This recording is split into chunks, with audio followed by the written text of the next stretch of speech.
In our first tale of dark temptation, a man trapped under his car. The ultimate form of annihilation.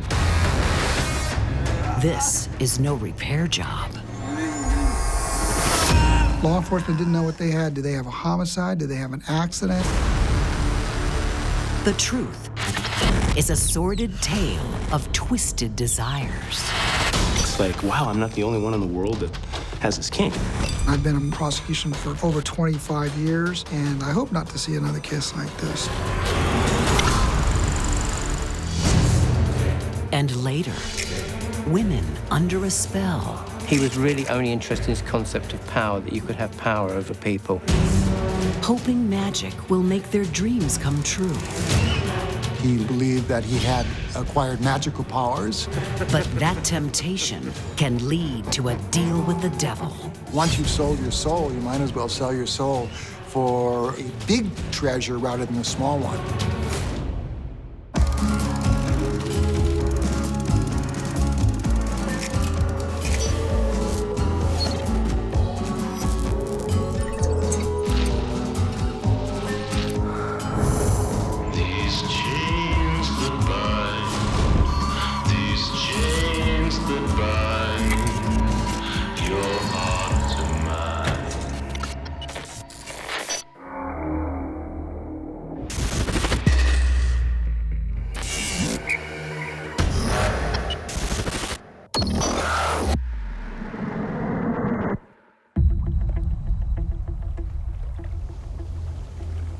If you're looking for wholesome living, you could do a lot worse than Okeechobee. Life in this Florida backwater meanders sedately, with barely a ripple to disturb the natural order. Okeechobee is a rural community. The people here are incredibly polite. They're very old-timey, country-type folks. It's a good place to live. Brian Loudermilk thinks so. The shy 28-year-old was born and bred in this lakeside town.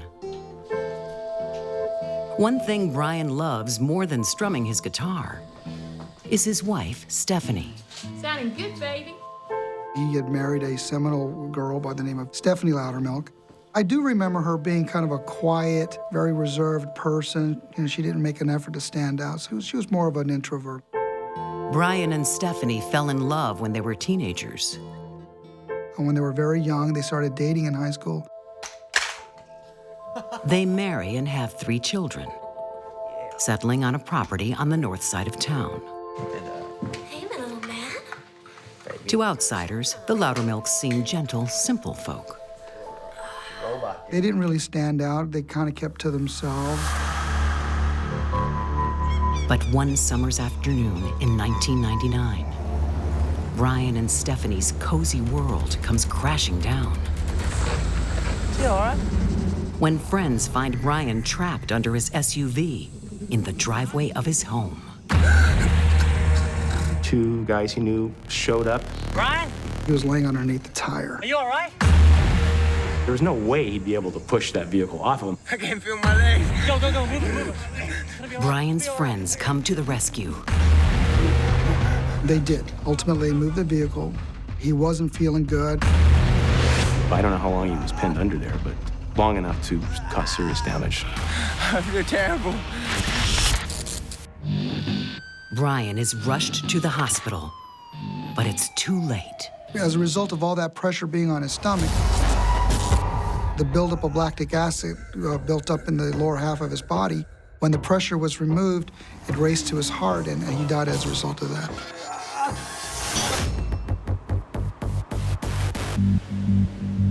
Law enforcement didn't know what they had. Did they have a homicide? Did they have an accident? How did he come to be pinned under the wheel? What cops find at the scene only raises more questions. They were kind of dumbfounded. They saw a ditch, a shallow ditch, which was kind of strange. They saw a cushion and a board. In his car, another baffling discovery. It was like a wooden beam of sorts with a shoe attached to it, or some kind of a sandals attached with spikes on it. Scrawled on it are the words, "My wooden Stephanie."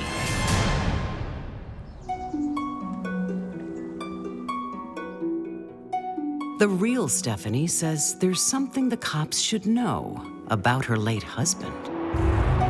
He had a very specific sexual fetish or deviation or perversion. Brian got his kicks from feet. She's telling law enforcement officers that this is what Brian was into. Being turned on by toes can start way back in early childhood, according to sex therapist Alexandra Katahakis. A foot fetish is an attraction towards an object. It's not a whole person. And if a child early on is not getting the full object, let's say, of the mother, her eyes, her face, being mirrored back appropriately, the child may start to fetishize one aspect of her. And that could naturally be a foot, especially when you think about a 2 or 3-year-old. For Brian, that early fetish ends up ruling his life. To sexually satisfy her husband, Stephanie has to go in feet first. Some guys want stiletto pumps. Some guys want tennis shoes or flat shoes or worn out shoes, dirty shoes. Brian liked Roman sandals. If you can think of it, somebody is masturbating to it right now, I guarantee it. Jeff Valencia shares Brian's passion for feet. They bonded by correspondence. Brian contacted me because of our mutual interest in the fetish. And I'm sure, like most of these guys growing up, feeling unusual or like you were the only one in the world that had this, and then all of a sudden you meet somebody else and you feel elated, you feel relieved. It's like, wow, I'm not the only one in the world that has this kink. Jeff says Brian's foot fetish went much further. He wanted his wife to walk all over him. Brian sent me some photographs, probably a half a dozen or a dozen or so, where he was being trampled with Roman sandals. And at one point, the woman stands on his throat. I think that would kind of hurt. I think when men want women to walk on them, that can actually feel good if you've ever had a massage where somebody's walking on your back. And there are Eastern cultures where they walk on each other all the time for therapeutic benefits. And when Stephanie's not around, Brian devises another way to satisfy his bizarre urges.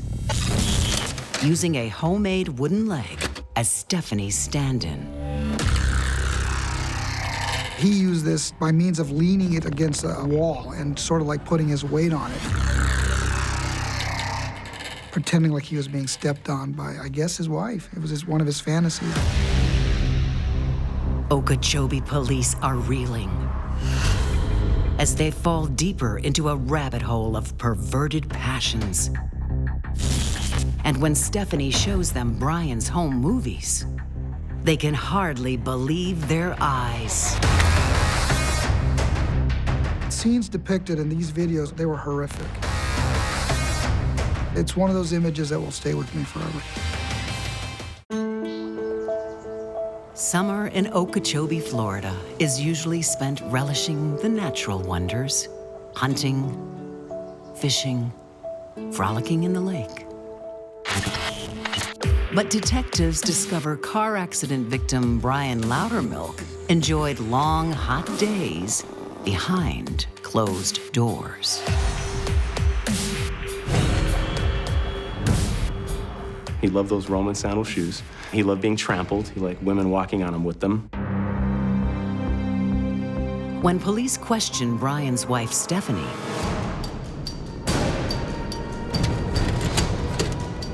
she offers proof of her husband's dark desires. When you do homicide cases, you see a lot of ghastly scenes, and they stay with you, each and every one of them. The scenes depicted in these videos, they've stuck with me as well. They were horrific. Brian's been making films about his foot fetish. veiled women performing bizarre acts.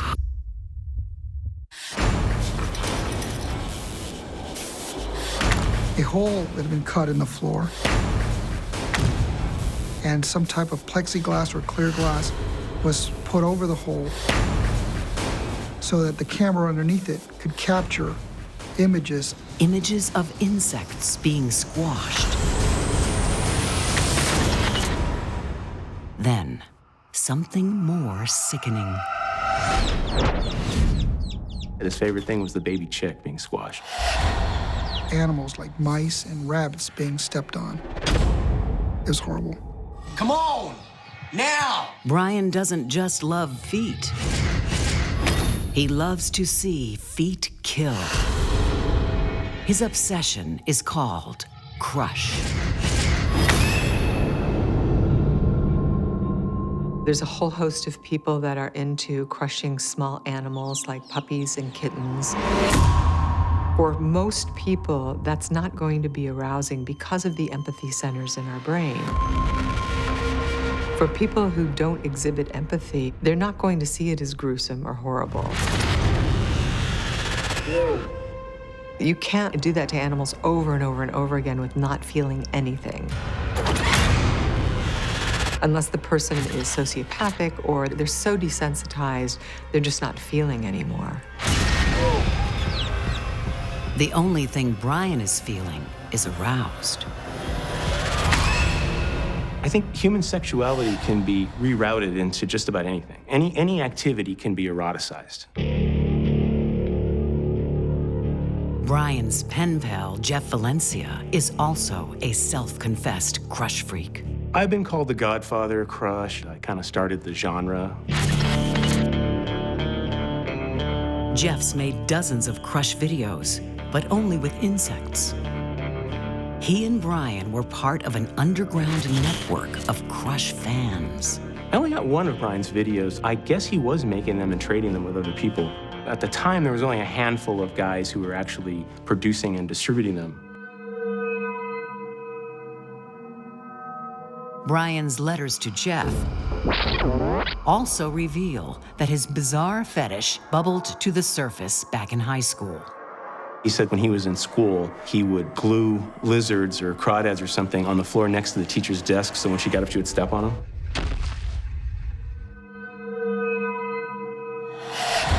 Brian's horrifying home movies are seared on the memory of former attorney in charge, Bernard Romero. That's something that's hard to forget. Any animal lover would be horrified. Could Brian Loudermilk have been killed by an animal rights activist, seeking revenge for these cruel crush tapes? Cops want to find out who else is involved in the gruesome movies.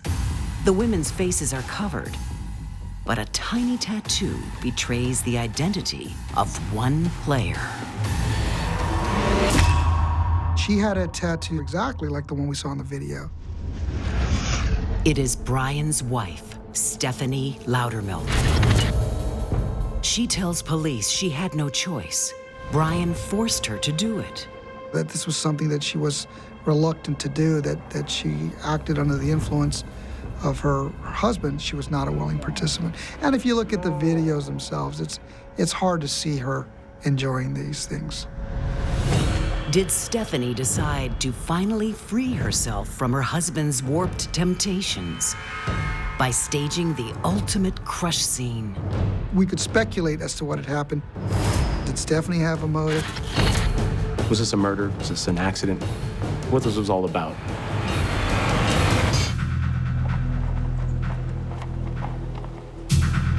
In the tranquil town of Okeechobee, Florida, 1999, Brian Loudermilk pours out his darkest desires. The drawings that Brian sent me always look like a tall Roman goddess. There's one where she's squashing a city. He shares his wicked secrets with fellow crush freak Jeff Valencia. His ultimate fantasy, which is not just his, this is shared by at least 800 guys that I've talked to, wanting to be squashed, completely squashed. Brian loves to watch helpless animals being crushed because he wants to experience their pain. Well, let me explain the fetish in the simplest form. A man wants to be shrunk down to 1 or 2 inches tall and stepped on and squashed. That's it. Brian's darkest fantasy: to be flattened by a giant Roman goddess. This act of being crushed really has to do with annihilation. The act of crushing, the act of brutalizing arouses them. What you do? In the summer of 1999, Brian hits upon the perfect plan to satisfy his burning fetish. Make sure you drive slowly now. I just can't imagine the forethought that went into it. I yell the safety word. Go get off.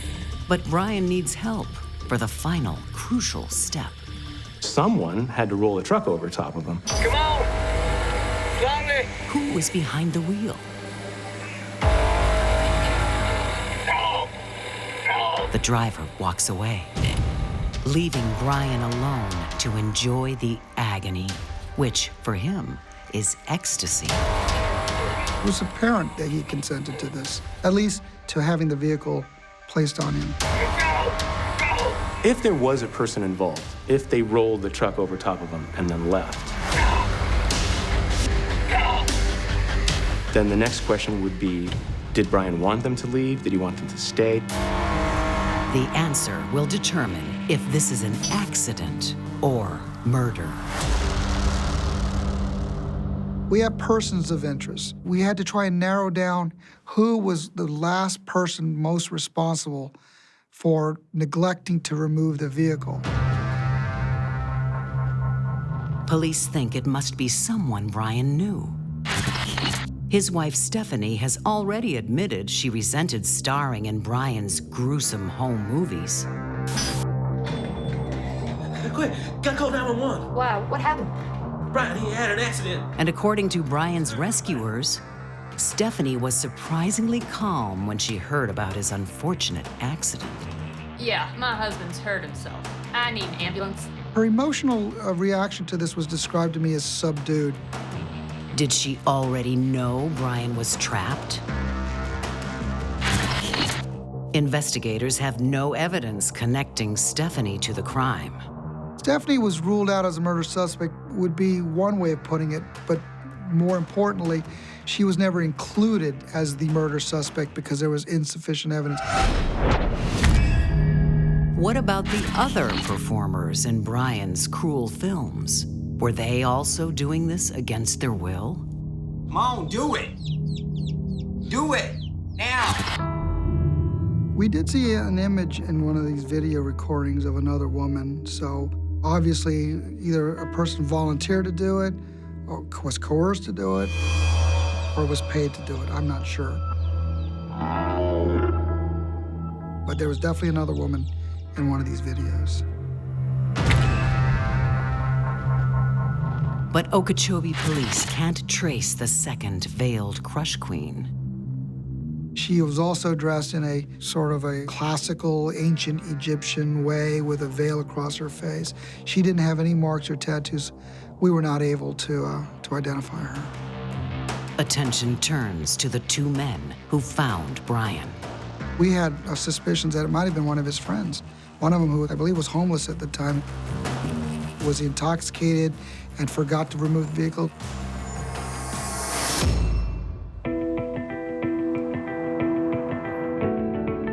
But after weeks of investigation, detectives still have nothing to go on. In terms of the evidence that we could rely on, we did not have enough for a homicide prosecution. All the evidence pointed to, at most, was as a dreadful accident. Investigators can't build a murder case. But there is one conviction: for animal cruelty. The perpetrator, Stephanie Loudermilk. She is given 2 years probation. A year after Brian's death, Crush movies are outlawed in America. Seeing these animals being crushed for pleasure is just, it's hard to accept. You know, you hunt, you fish, you eat. These were being killed for sexual pleasure. Jeff Valencia stopped producing his insect crush films. I have not been involved in production of crush videos since 1999, since October of 1999, when House Resolution 1887 was passed into law by the Senate. Crush is still considered aberrant. It's a federal offense to engage in this kind of behavior in this country because it's cruelty to animals. To this day, no one has come forward to name the driver behind Brian's final crush rush. We just don't know what happened. It's one of those things that I'll wonder about, you know, for as long as I do this job. One thing is certain. Brian Loudermilk's overwhelming temptation drove him into darkness. He engaged in a course of conduct that was so dangerous that in pursuit of this fetish, this pleasure, it killed him. Come on! Slowly! I think Brian's obsession was a gross form of mental illness. He had to have somebody literally drive a car over him. And that was the ultimate form of annihilation. In his mind, this was an act of love. In order to love him, you had to squash him to death. Go!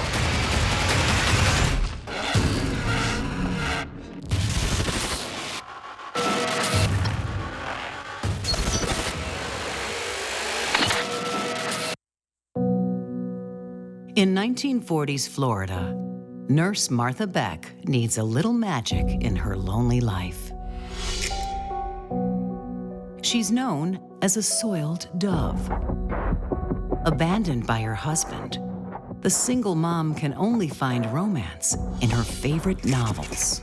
Martha was the object of cruel jokes from the time she was young because she was this large, obese person. Martha thinks her size will put off any suitor. And when she looks for love in the Lonely Hearts columns, she leaves out one tiny detail: her weight.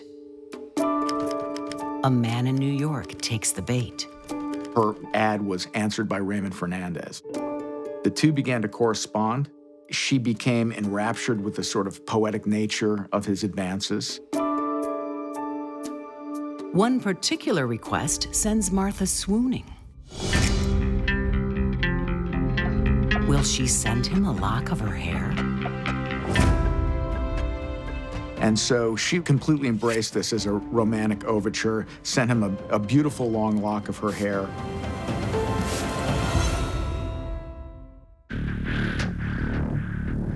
It's enough to entice Ray to travel to Florida to meet his new pen pal. Martha's lonely heart races, and not just with excitement.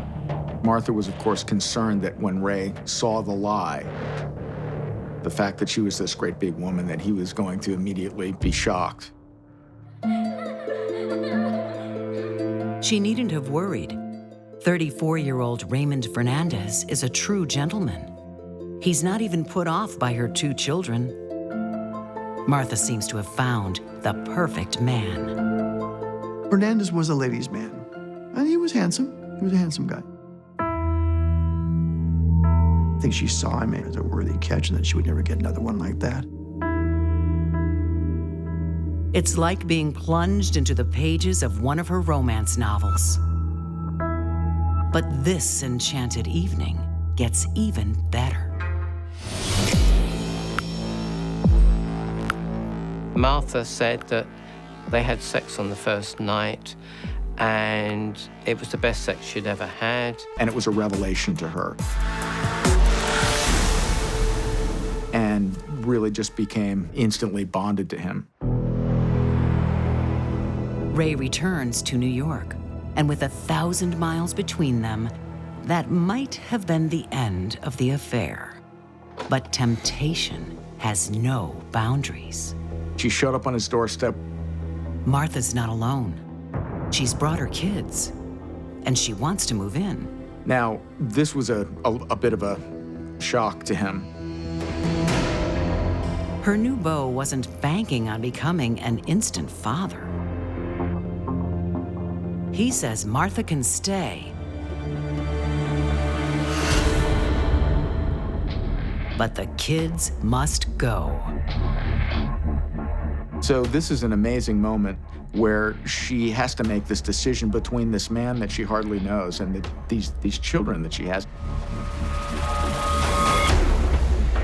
For lovesick Martha, the choice is simple. She just picked them up and took them to the Salvation Army and dropped them off and never looked back. They were out of her life. And in fact, Martha never referred to them again, never spoke to them again.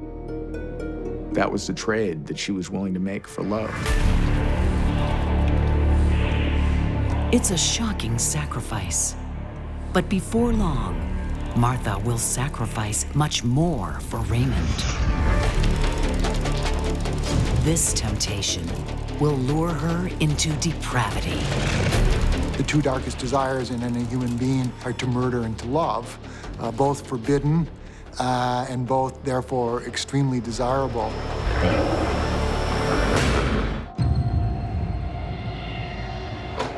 Some people will sacrifice almost anything for love. And when the temptation is just too great, they'll even sacrifice their own flesh and blood. In 1948, New York, Martha Beck has just abandoned her own children to please her new beau, Ray Fernandez. That was the trade that she was willing to make for love. She obviously wanted her man. She would do whatever was necessary.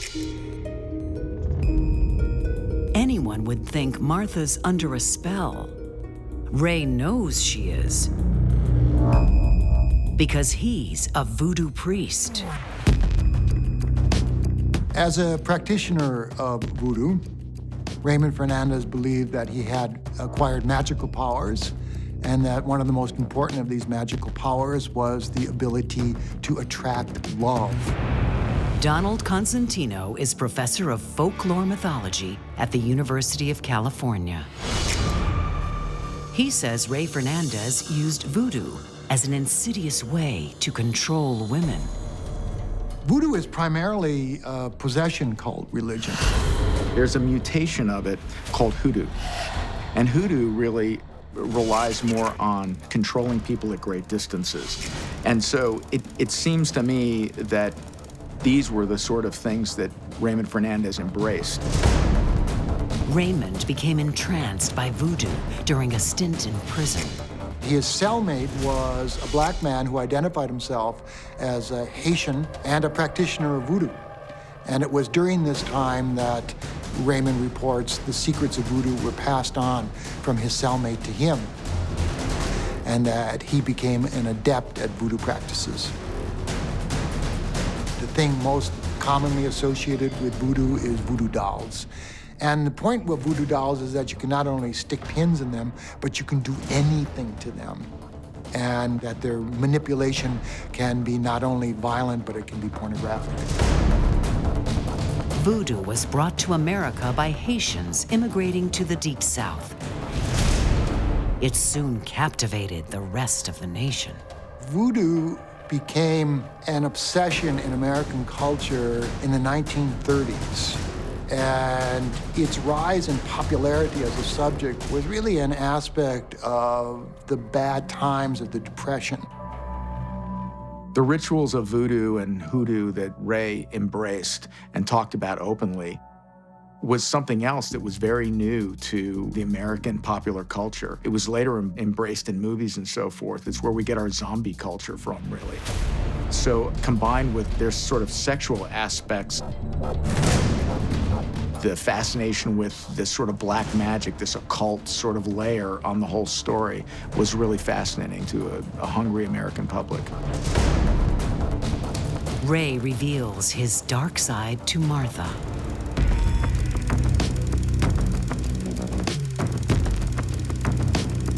he shares with her this notion of these voodoo rituals.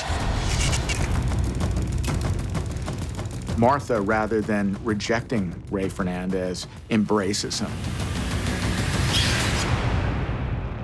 She was attracted to all that. The edginess of it, the voodoo, it was all mystical, mystique. That was very attractive to her. It was getting her out of the ordinary and putting her in something extraordinary in her mind. Besides, this voodoo makes her man a demon between the sheets. Informed with all the prowess that he believed he had through his voodoo rituals, he performed very, very well. So well that Martha is under his spell. Now Ray can divulge his blackest secret. He's using voodoo powers to con lonely women out of thousands. He would begin a correspondence with these women and suss out through the writing of letters whether he thought that they had money. It might be a life insurance policy, the deed to a house, bank accounts, etc. And at some point, when the money ran out, he would abandon them. Ray even admits he used his tried and true formula on Martha, performing ancient rituals to capture his victim's heart. He would concentrate on the woman that he had sent the letter back to make her do what he wanted her to do. Sometimes he would put some powder in the letter as well, or dust the letter with this powder, which he bought from a Jamaican woman in Harlem. He would ask for locks of hair. He would ask for a piece of jewelry or something personal to these women. He was actually embracing these things to create a sort of a sense of juju, to somehow manipulate these women.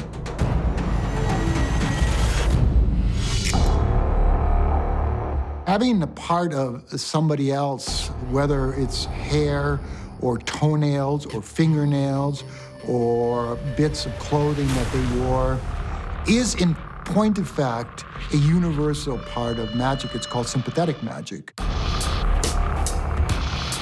If you do something to either a body part or a material object that belonged to a person, you're doing something to that person herself. He was really only interested in this concept of power, that you could have power over people. Ray now has power over Martha. She agrees to help with his sordid scams. She was an enthusiastic student of his black arts, and that she, from all evidence, was fully engaged in his magical practices and followed enthusiastically in each of the seductions that he undertook.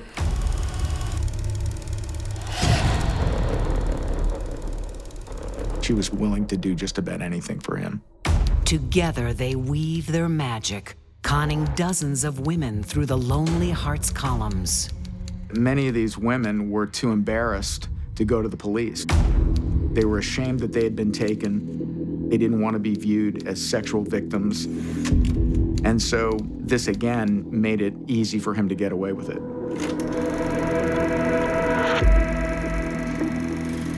January 1949. Ray and Martha turned their voodoo charms onto 66-year-old Janet Fay.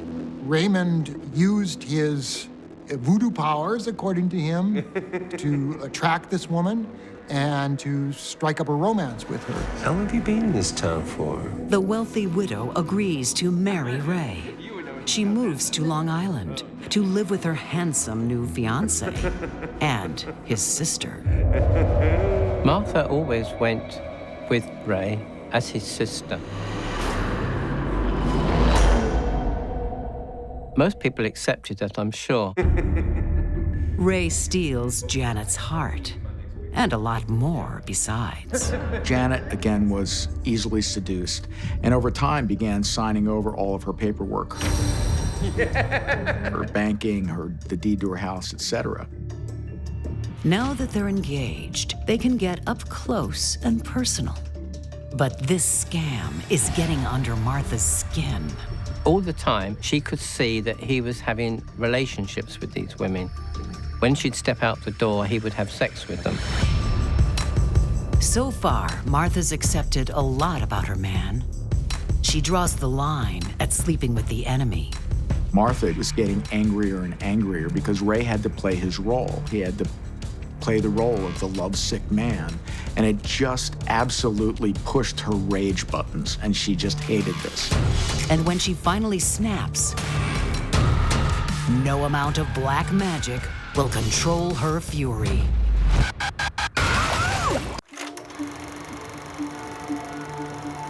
In 1949 New York, people are coping with all sorts of shortages. For instance, there isn't exactly a surplus of strong, virile men. So rich widow Janet Fay is tempted by the attentions of her new fiancé, Ray Fernandez. Janet Fay was 66 years old, looking for a bit of love and a bit of care. Little does Janet know, her husband-to-be and his sister are running a scam.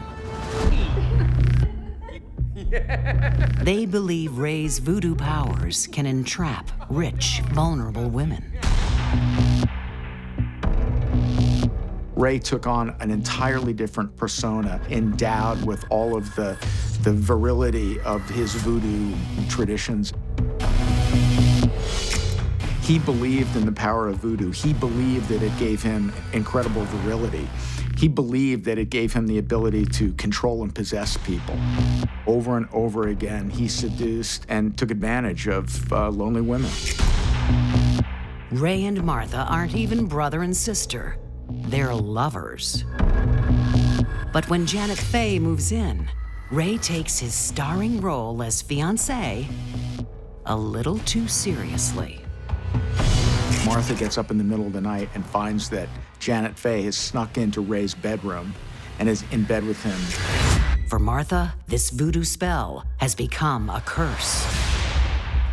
Get away from him! Janet Fay called her a brazen bitch. Get out of here, you mad bitch! Get away from him! Who do you think you are? You're not going to live with us when we get married.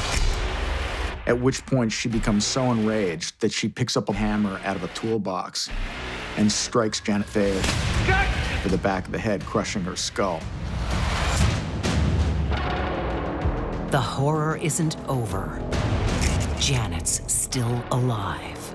And at that point, Martha Beck says to Ray, "You have to finish it."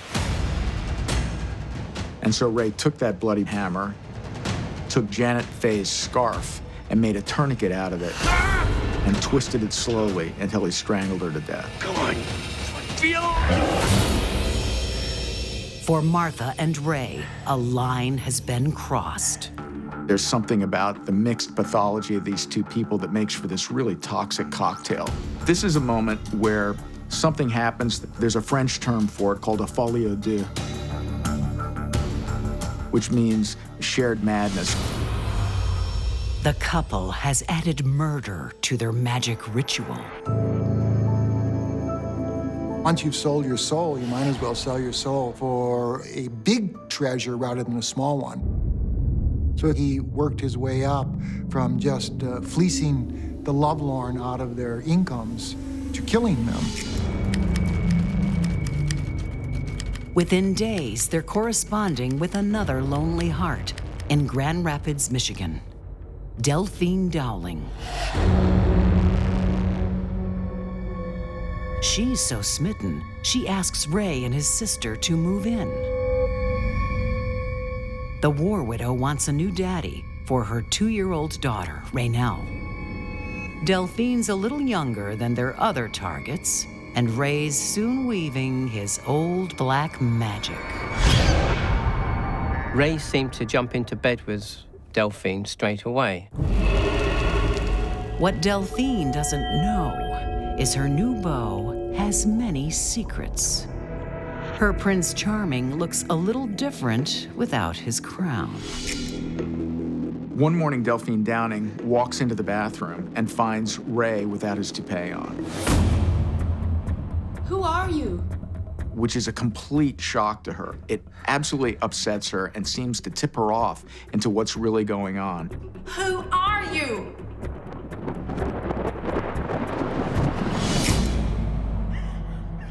She realizes at that moment that she's being deceived, that he isn't who he says he is. Ray and Martha have a problem. The spell is broken, and Delphine's threatening to kick them out. They need to calm her down, but they don't have time to cast another voodoo hex. She gave her some pills. They just knocked her out. The couple wants the comforts of Delphine's home without Delphine. So they devise a more permanent solution. Delphine's husband, who was killed in the war, had a service pistol, a .45. He went and found that pistol, cocked it, wrapped it in a towel, placed it against the head of Delphine Downing and pulled the trigger. There's just one loose end. Her daughter, Raynell, has witnessed the whole shocking scene. Ray said we'll just deal with it. Who better to deal with it than a woman who disposed of her own children? And so they take her into the basement, they fill up a rusty tub full of water, and Martha submerges the child and drowns her.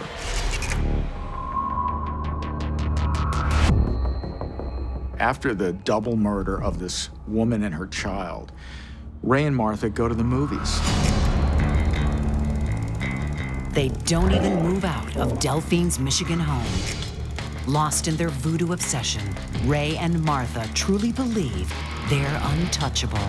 They thought they were powerful because of the voodoo itself. That they probably saw themselves as kind of more special than anybody else. That they could do this with impunity, that they actually could get away with it. They do take some practical precautions, typing more letters, including one to the family of their first victim, Janet Fay. Fernandez and Beck wrote a letter to the family saying that everything was okay.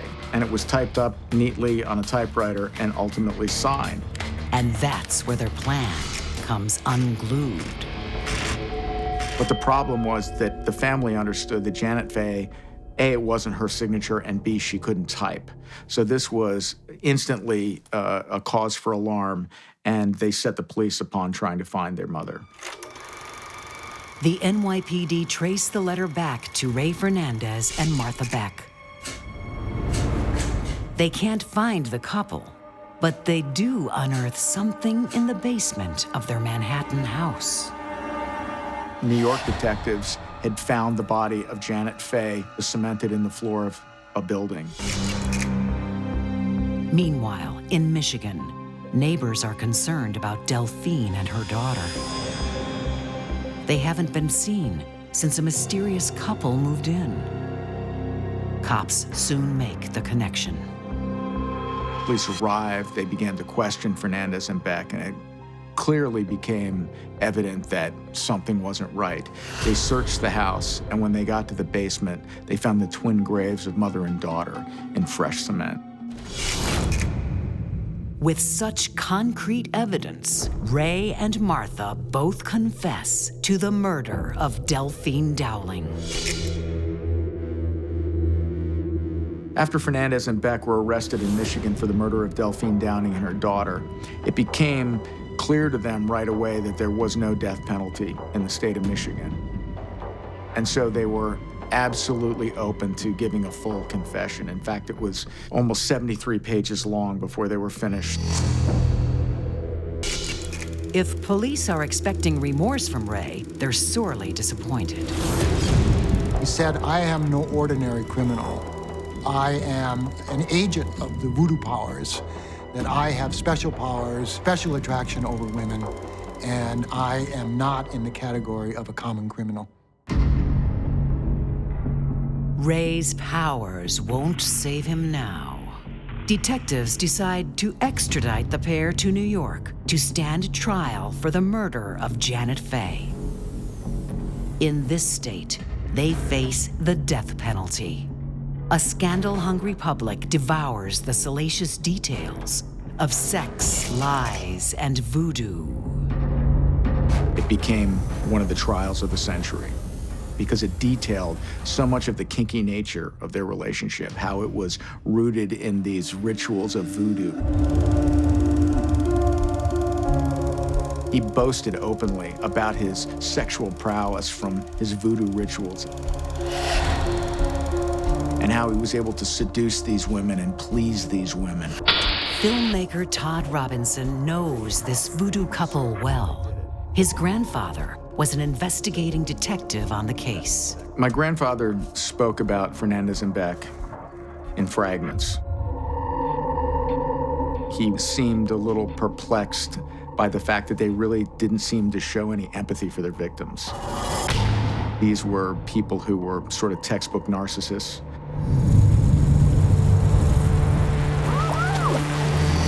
And they were just really obsessed with their own relationship and their own needs. Even on trial, Martha is under Ray's spell, refusing to implicate her voodoo prince.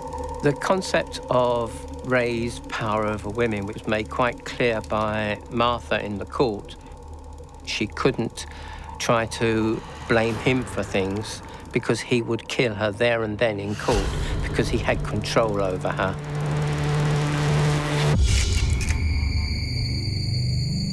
But he can't control the jury.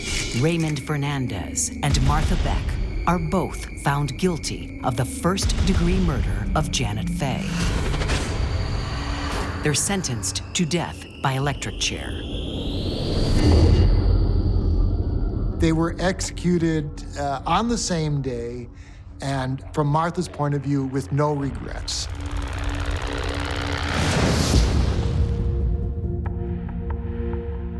From the moment Martha first laid eyes on Ray, she was lured into a temptation that led her to the darkest place of all. She was very happy to follow her lover, Raymond, not only here on Earth, but to hell and beyond.